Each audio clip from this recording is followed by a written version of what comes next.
Picture this. A man stands at the edge of a cliff.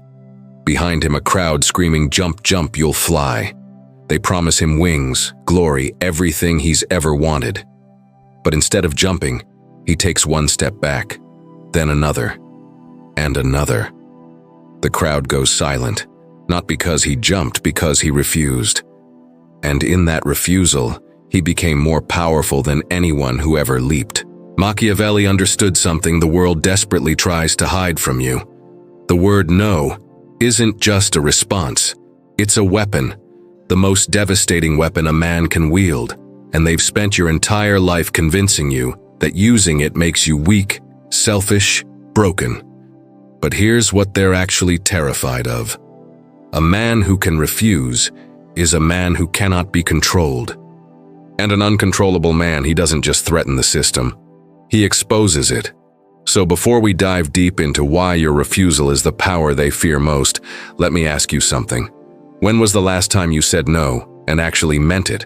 Not the polite no that really means maybe. Not the apologetic no that comes with 10 paragraphs of justification, but the raw, unapologetic final no. Drop your answer in the comments, because what I'm about to show you will change how you see every relationship, every obligation, every demand placed on your shoulders. This isn't philosophy, this is warfare, and your refusal is the nuclear option they pray you never discover. Listen closely. Right now, somewhere, a man is saying yes to overtime he doesn't want because his manager guilt-tripped him. Another man is attending a wedding for someone he barely knows because saying no feels impossible. Another is nodding along to plans that drain his soul because refusal seems rude. But you're about to learn what Machiavelli knew 5 centuries ago. Every yes you give away dilutes your power. Every obligation you accept fragments your sovereignty. Every time you bend to someone else's will, you're not being kind, you're being conquered. And the beautiful part, the part that makes them panic, is that you don't need permission to stop. You don't need a reason that satisfies them. You don't need to justify your refusal to anyone. The power to refuse is absolute. It requires no explanation, no apology, no compromise. It simply is. And when you wield it correctly, you become untouchable. Machiavelli wrote The Prince not for princes, but for men who would become princes. Men who understood that power isn't given. It's taken through strategic refusal of everything that doesn't serve your assent. Think about the men who changed history. They weren't the ones who said yes to every opportunity. They were the men who said no to almost everything, reserving their yes for the singular pursuit that mattered. Steve Jobs refused thousands of product ideas to focus on a few perfect ones. Elon Musk refuses work-life balance because his mission matters more than comfort. Every great man throughout history has been defined not by what he accepted, but by what he refused. The job offers declined, the relationships abandoned, the social expectations ignored, the comfortable paths rejected. Your refusal isn't rebellion, it's selection. You're not running from their world, you're building your own. And that distinction terrifies them because rebellions can be crushed. But a man who simply opts out, he's unreachable. Let me show you exactly how this works. The average man receives hundreds of micro-demands daily. Text me back immediately. Come to this event. Support this cause. Buy this product. Believe this narrative. Like this post. Validate this feeling. Each demand is tiny, seemingly harmless. But together, they form chains. Death by 1,000 obligations. Each yes, each compliance, each moment you bend to someone else's priority. You're making a trade. You're trading your finite time, your irreplaceable energy, your singular focus for their agenda. And here's the sick part. They've convinced you this trade is virtuous.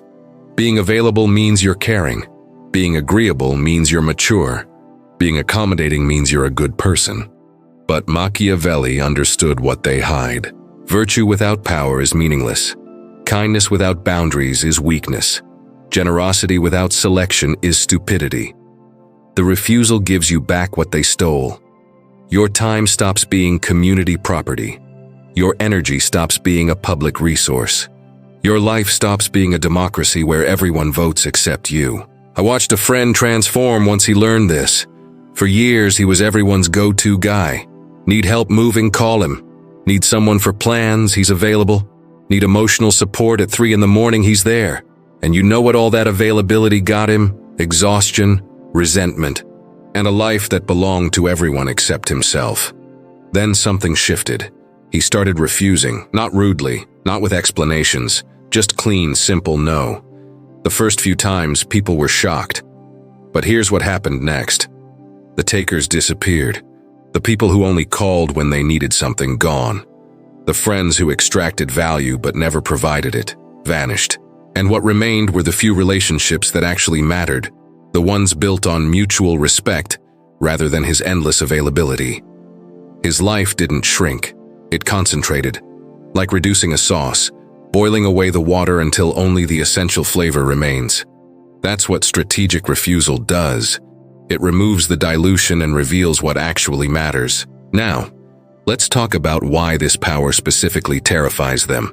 Because refusal isn't just about saying no to individuals.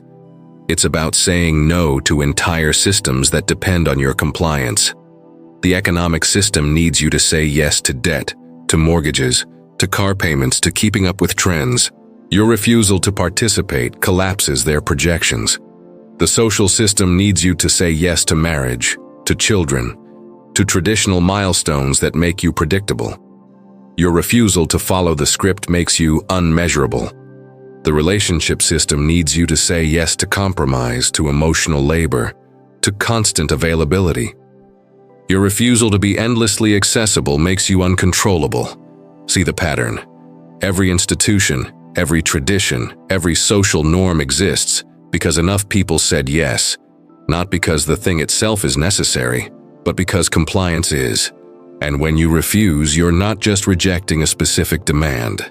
You're revealing that the emperor has no clothes, that all these mandatory systems are actually optional, that the prison door was never locked. I knew a man who refused to buy a house. Everyone told him he was throwing money away on rent, making a terrible financial decision, failing at adulting. But he understood something they didn't. That house wasn't just a house. It was an anchor, a commitment, a decades-long obligation to a specific location, job market, and lifestyle. By refusing the house, he kept his options open. When an opportunity emerged in another country, he took it immediately. No house to sell, no mortgage to worry about, no roots to tear up. While his house-owning friends were trapped by their wise investment, he was free. His refusal wasn't ignorance, it was strategy. Machiavelli would call this maintaining optionality. Never commit to anything that removes your ability to maneuver. The moment you're locked into obligations, you lose the power to refuse future demands. It's like chess.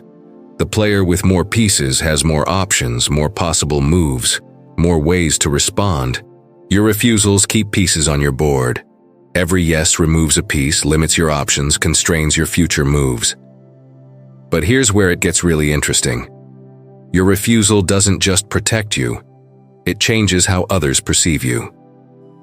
Think about the most powerful people you know, not the richest or most famous, but the ones with genuine power. Notice how they're selective about their time, their energy, their commitments. They don't explain their absences. They don't apologize for their boundaries. They don't negotiate their priorities. Their refusal is quiet, absolute, and somehow makes people want their approval more. This is the paradox of refusal. The less available you are, the more valuable your attention becomes. The more you refuse, the more people respect your yes. It's basic economics. Scarcity creates value. When you say yes to everything, your yes becomes worthless. But when you refuse most things, your yes becomes precious. I've seen this play out in relationships constantly. The man who's always available, always eager, always ready to drop everything, he gets taken for granted. The man who maintains his boundaries, who refuses to be constantly accessible, who has priorities beyond the relationship, he's pursued, valued, respected. They don't teach you this because it contradicts the narrative they need you to believe. They tell you that love means always being available, that commitment means sacrificing your boundaries, that real men accommodate endlessly. But look at the results. The accommodating men are exhausted and undervalued. The selective men are energized and appreciated. The pattern is clear once you see it. Machiavelli understood that being feared is more useful than being loved, because love is fickle, conditional, and based on what you provide. But respect born from your ability to refuse, that's solid. That's real power.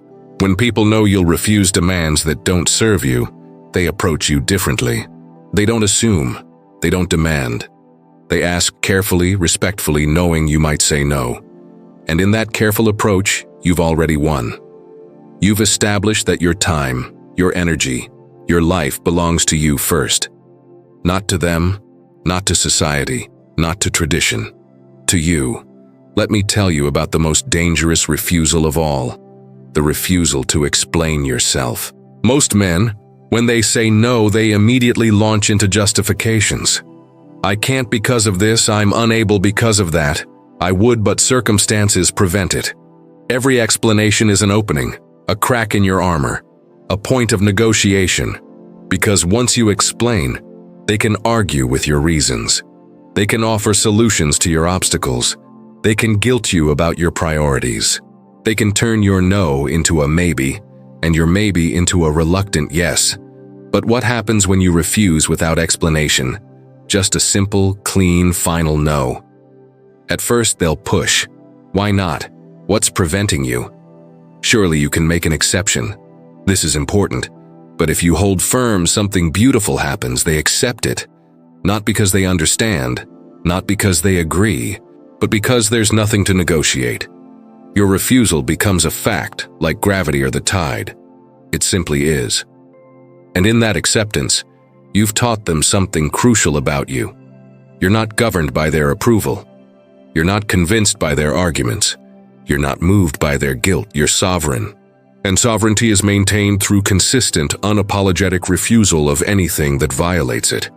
Machiavelli advised that a prince must learn to be not good when necessity requires it. Not evil, but not constrained by others' definitions of goodness. Because goodness without power is victimhood. And every man who can't refuse is a victim waiting to be exploited. Think about the language of refusal. Notice how they've weaponized words to make you feel guilty about boundaries. You're being selfish. Translation: you're keeping resources I wanted to extract. You're being difficult. Translation: you're not complying with my demands. You're being unreasonable. Translation: you're refusing to accept my reasoning. You're being cold. Translation: you're not providing the emotional labor I expected. Every insult, every guilt trip, every social pressure is designed for one purpose: to make you reverse your refusal, to make you comply, to make you controllable again. But here's what they don't tell you. The discomfort you feel when refusing is temporary. The resentment you feel after saying yes when you meant no, that's permanent. Better to endure 5 minutes of awkwardness from refusal than 5 years of resentment from compliance. I learned this watching my father. Brilliant man, capable of anything, but he never learned to refuse. Every family obligation, every extended relative's request, every friend's favor, he said yes. And I watched him shrink year by year, his dreams deferred, his energy depleted, his life consumed by everyone's agenda except his own. On his deathbed, you know what he told me? I was too nice. I said yes to everyone and no to myself. That's not wisdom I wanted from a dying father, but it's wisdom I needed. Because his mistake, his endless accommodation, it showed me exactly what not to do. Your life is finite. Every yes to someone else is a no to yourself. Every hour spent on their priority is an hour stolen from yours. Here's something Machiavelli understood that most men miss. Refusal isn't about isolation. It's about selection. You're not refusing everything. You're refusing everything except what matters. Think of your life as a garden. If you say yes to every seed, every plant, every weed that wants to grow, you get chaos. Nothing thrives because everything competes. But if you refuse most things, pulling weeds ruthlessly, selecting only the plants that serve your vision, you get abundance. The difference between a wild field and a productive garden is refusal. The gardener's power isn't in what he grows, it's in what he prevents from growing. Your life requires the same ruthless curation. Every friendship that drains you, refuse it. Every opportunity that distracts from your mission, refuse it. Every tradition that serves someone else's interest, refuse it. Every relationship that demands you shrink, refuse it. Every obligation that exists only because you haven't refused it, refuse it. The people who matter will understand. The people who don't understand don't matter. And this is where most men fail. They're so afraid of losing people through refusal that they lose themselves through compliance. But here's the truth they hide from you. The people you lose through honest refusal were never truly yours. They were attached to what you provided, not who you are. And losing people who only valued your compliance isn't loss, it's liberation. I've refused friendships that lasted decades when I realized they were built on my availability rather than mutual respect. I've refused family obligations that everyone said were mandatory. I've refused career paths that looked impressive but felt empty. And every refusal, every single one, cleared space for something better. Not immediately. Sometimes the space stayed empty for months. But eventually what belonged there appeared. Better friends who respected boundaries. Family relationships based on choice rather than obligation. Career opportunities aligned with purpose rather than appearance. Your refusals create vacuum. And nature abhors vacuum, so it fills with what actually belongs. But this only works if you can tolerate the empty space. If you can sit in the silence after you've refused their noise. Most men can't. They fill the space immediately with new obligations, new people, new distractions because emptiness feels like failure. But emptiness isn't failure. It's potential. It's the blank canvas before the masterpiece. I knew a man who mastered this completely. Whenever someone asked something he didn't want to do, he'd simply say, "That doesn't work for me." Not "I can't," not "I won't." Just doesn't work for me. Beautiful in its simplicity. It's not attacking them, not defending himself, just stating a fact. And people couldn't argue because he wasn't arguing. He was simply informing them of reality.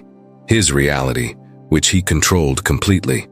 This is the frame Machiavelli understood. You're not seeking permission for your refusals. You're not hoping they'll understand. You're simply operating according to your own design and informing others of the boundaries they'll encounter. Your refusals are rocks in their river, unchanging facts they must navigate around. And the beautiful part is watching how quickly they adapt once they realize your boundaries are real. The friends who constantly asked for favors, they stop asking and start respecting.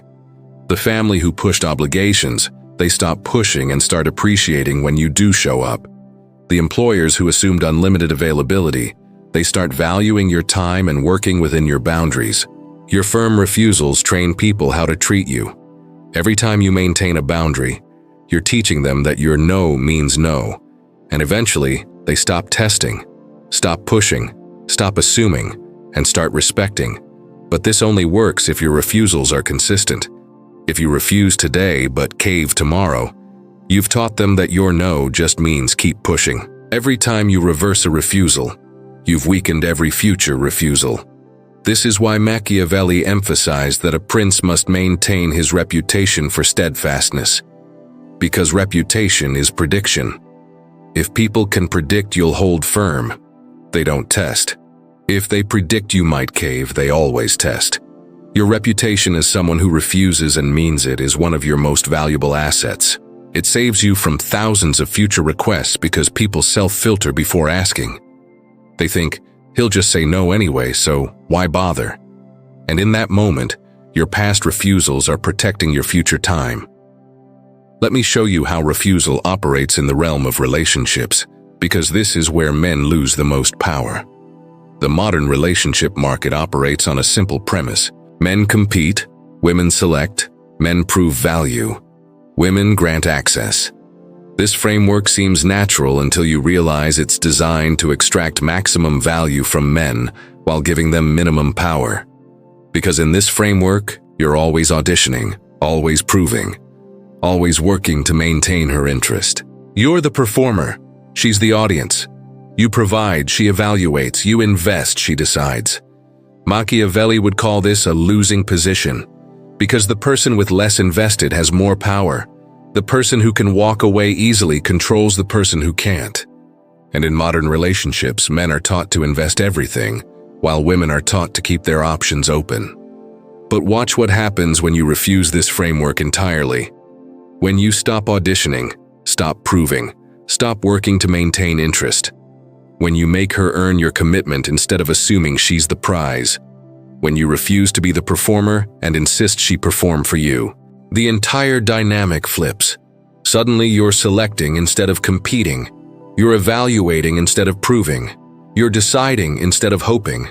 And this flip, this simple refusal to accept the standard framework, gives you more power than any dating strategy, any psychological technique, any game could provide. Because you've refused the premise that makes you powerless. I've seen this transformation countless times. Man meets woman, immediately starts pursuing, planning, investing, proving his value. She responds with lukewarm interest, keeping him in rotation while she explores options. He intensifies his efforts, which lowers his value. She loses interest, which increases his desperation. The cycle continues until he's exhausted and she's gone. But then a different man. He meets the same woman. She expects the same pattern, the pursuit, the investment, the proof. But he refuses. He's friendly but not eager, interested but not invested, open but not pursuing. She's confused because the script isn't playing out. And in that confusion, something shifts. She starts pursuing, planning, investing, proving her value. Because he refused to play the game where he has no power, she's forced to enter his game where he holds all the cards. Machiavelli understood that in any negotiation, the person who needs it less has more power. This applies to jobs, to friendships, to relationships, to every human interaction. Your power in any situation is directly proportional to your willingness to refuse it. The job you desperately need owns you. The job you could walk away from respects you. The relationship you're terrified to lose controls you.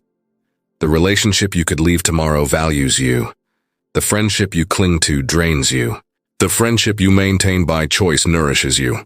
See the pattern? Your refusal capacity determines your power level. And here's what they never tell you. You don't need to actually refuse. You just need the genuine capacity to refuse. The genuine willingness to walk away. Once that willingness exists inside you, everything changes. Even if you never use it. It's like nuclear weapons.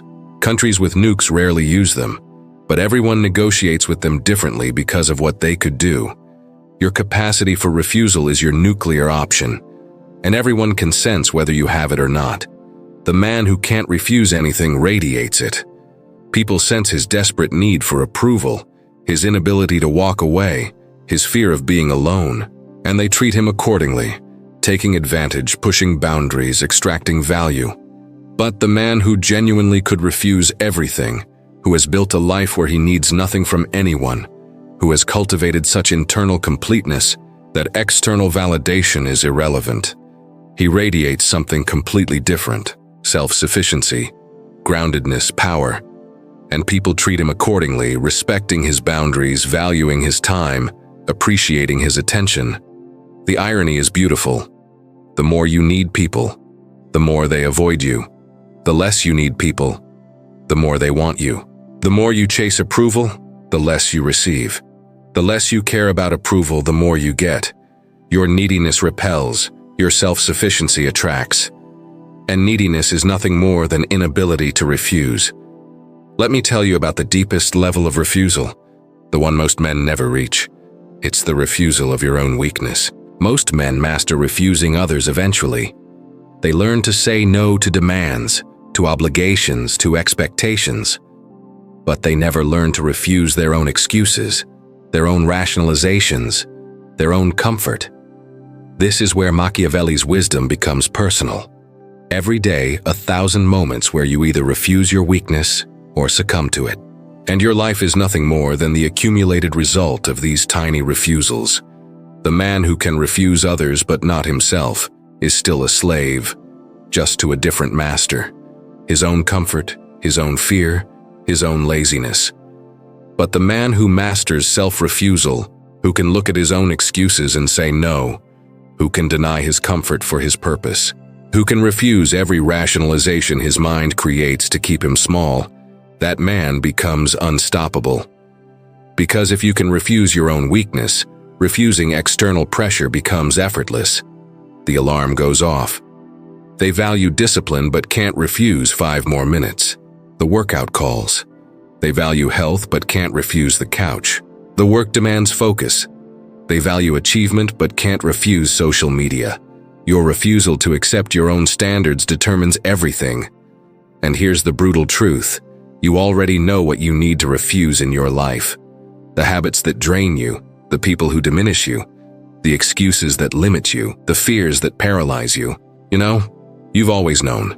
The question isn't what to refuse, it's whether you'll finally refuse it. So here we are. You now understand what they've hidden from you. That refusal isn't weakness. It's the foundation of all power. That no isn't negative. It's the word that protects everything you value. That boundaries aren't walls. They're the architecture of a well-designed life. Machiavelli's wisdom distilled to one truth. The man who can refuse anything can achieve everything. Because refusal clears space, protects resources, maintains focus, and commands respect. Every great life is built on a foundation of strategic refusals. Every powerful man learned to say no long before he learned to build yes into something magnificent. Now, I want you to do something. Take a moment right now and write down the one thing you have been saying yes to that you know you should refuse. The relationship, the obligation, the habit, the fear. Whatever it is, name it in the comments. Not for me, for you. Because the act of naming what you'll refuse is the first step to actually refusing it. And when you see hundreds of other men naming their refusals, you'll realize you're not alone in this. We're all learning to wield the most powerful weapon we have. The word no. After you comment, subscribe to this channel and press that like button. Not because I'm asking, but because you're making a declaration. You're telling the algorithm, telling yourself, telling the universe that you're committed to this path. The path of sovereignty, of refusal, of power. Every subscription is a man saying, I refuse to live powerless anymore. Every like is a declaration that this message matters. You're not supporting me. You're joining a movement of men who refuse to be controlled. And here's what's coming next. What I'm about to reveal in the next video will make everything you learned today seem like preparation. Because if refusal is your weapon, what I'm going to show you next is the battlefield. The one place where your refusal creates the most devastating impact. Where your no becomes so powerful it reshapes reality around you. I can't tell you more without spoiling it, but I'll say this. Once you see it, you'll never look at power the same way again. The men who understand what's coming, they're already preparing. They're already refusing. They're already building the sovereignty that makes them untouchable. Make sure you're ready when it drops, because this isn't just content. This is warfare, and you're learning to fight.